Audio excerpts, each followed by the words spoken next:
Hi, everyone. Thank you for tuning in. Sorry to not be able to join you all in San Antonio this year, but grateful for the opportunity to speak. So thank you for your time. I'm Julia Probert. I'm an attending psychiatrist in the Mass General system, and today I'm going to be talking to you about the role of inflammation in the development of delirium and post-ICU PTSD in survivors of ARDS due to COVID-19. I have no disclosures. Here are our learning objectives, which I'll let you take a look at on your own. So just to start, what do we know about critical illness and psychiatric outcomes in general?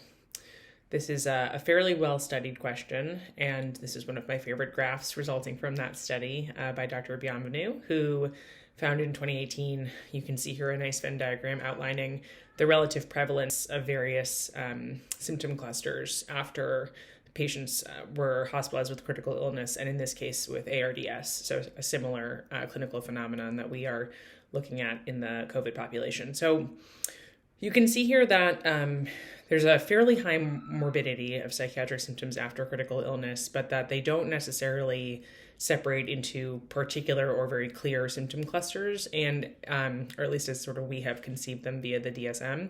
And in fact, the most common presentation of psychiatric outcomes or clinically significant psychiatric outcomes after critical illness is sort of a combination of multiple different types of symptoms.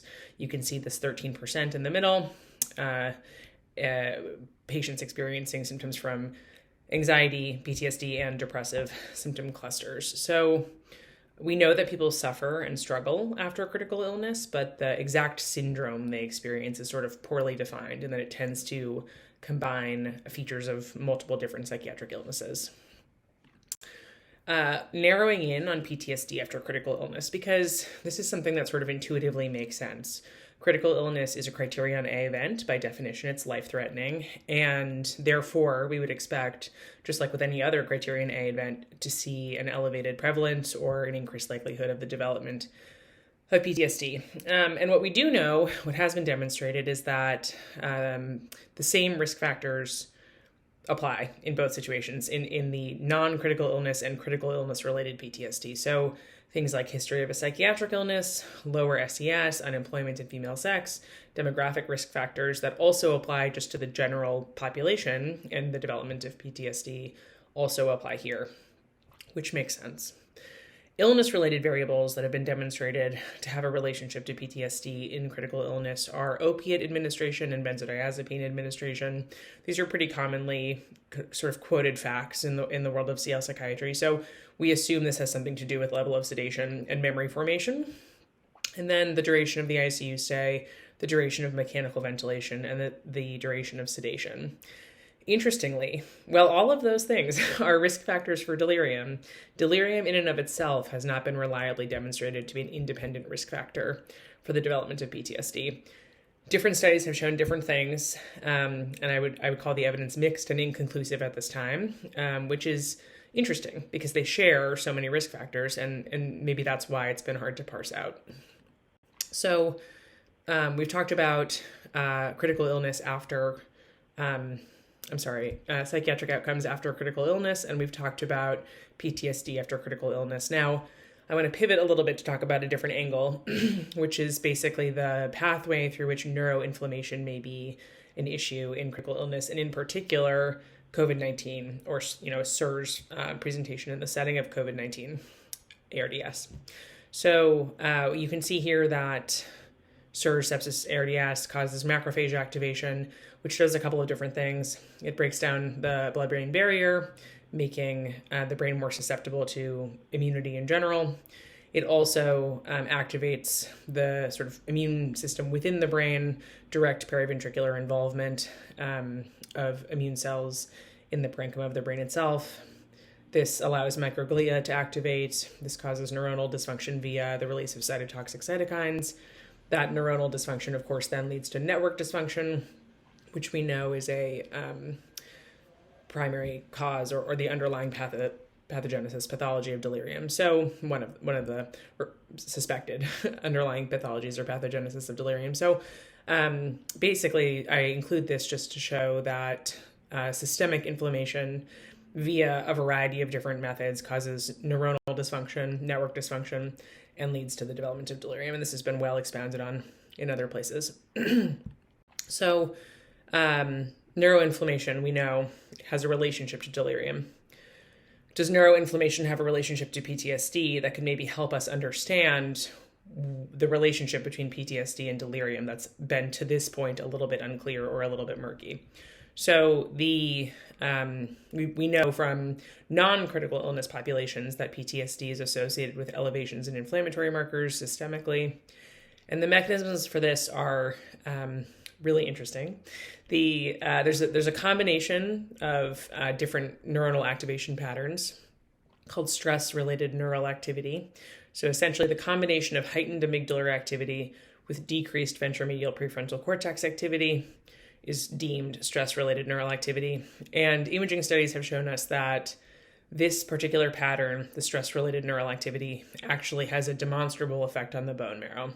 That when this is the pattern the brain is lighting up in, the marrow actually is pushed to create more innate immune progenitor cells and activate this kind of offensive, rapid-acting innate immunity arm in order to protect itself from whatever threat is creating this pattern of neural activation.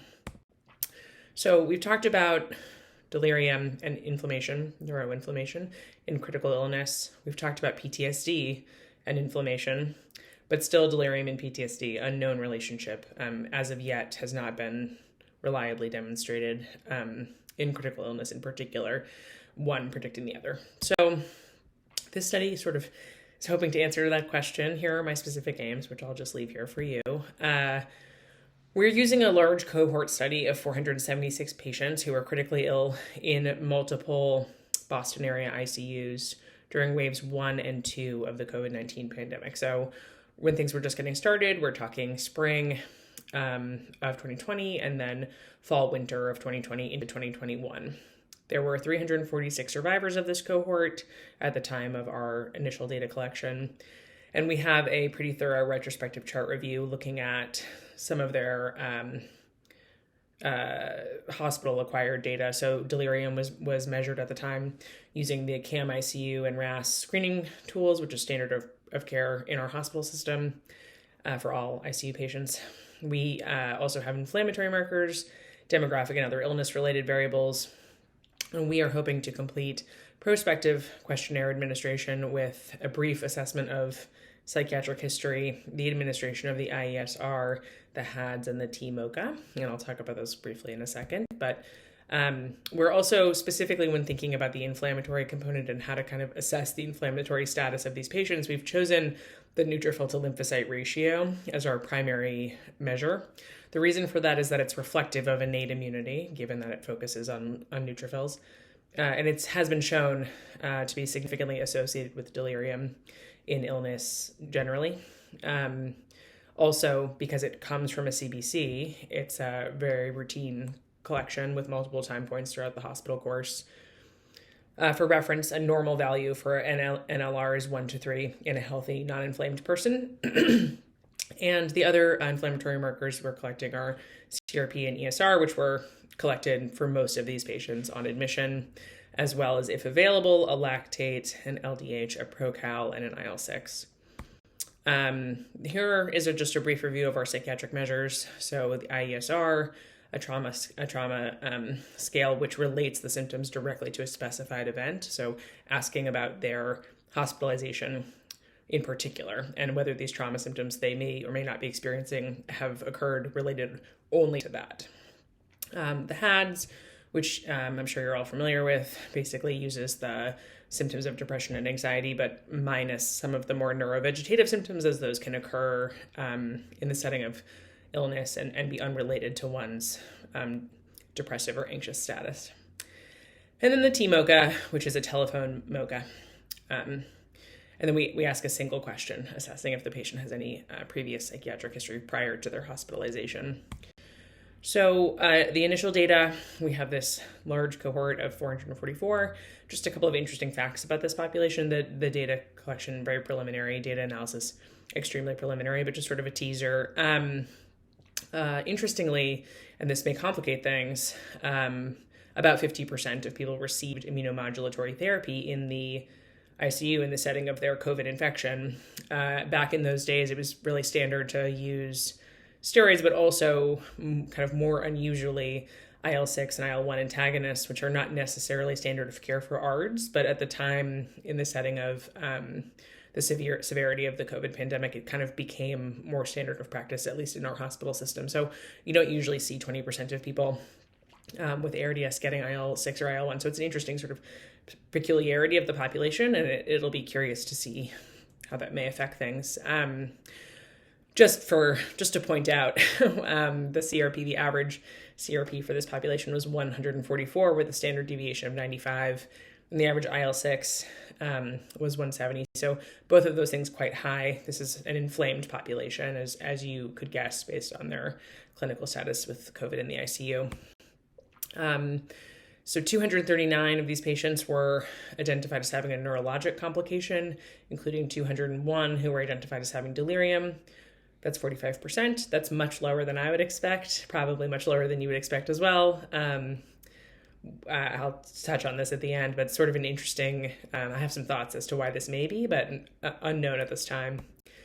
Our initial survivors, 56% of our survivors were delirious. Also surprising that more of the survivors were delirious, given delirium is a general marker for morbidity and mortality. It's a little strange, but again, I have some thoughts. And then very, very briefly, the 16 patients we've been able to follow up with and administer these prospective measures.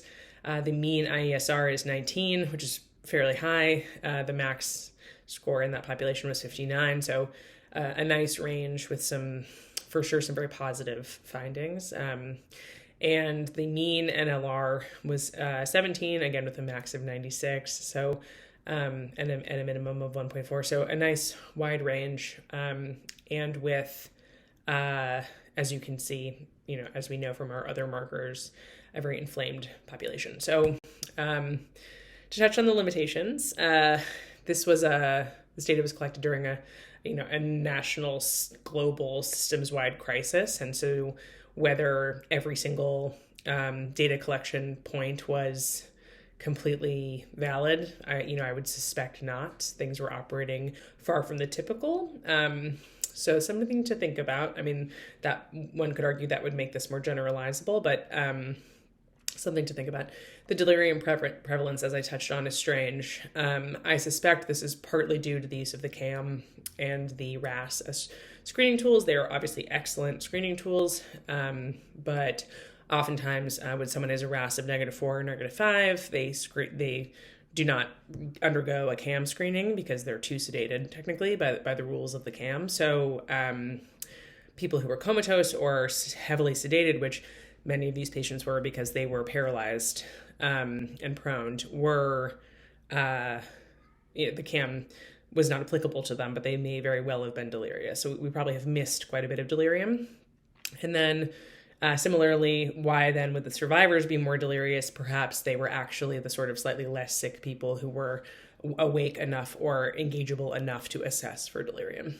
And then my last thought is just that at this time there were, ICUs popping up all over the place and in places that were not normally ICUs. So we were asking staff to perform the CAM. Not we, but the hospital was asking the staff to perform the CAM that we're not used to performing it. And so there may be some variability in terms of best practices there. And then lastly, a limitation is PTSD severity. There seems to be a sort of early feeling in this very brief data collection thus far that most people have a fairly significant burden of PTSD symptoms, and we may be missing the kind of lower end, which may interfere in our ability to establish a relationship if it is present. So that is all, and I thank you so much for your time, and I really look forward to seeing you all hopefully in person next year. Take care. Bye-bye.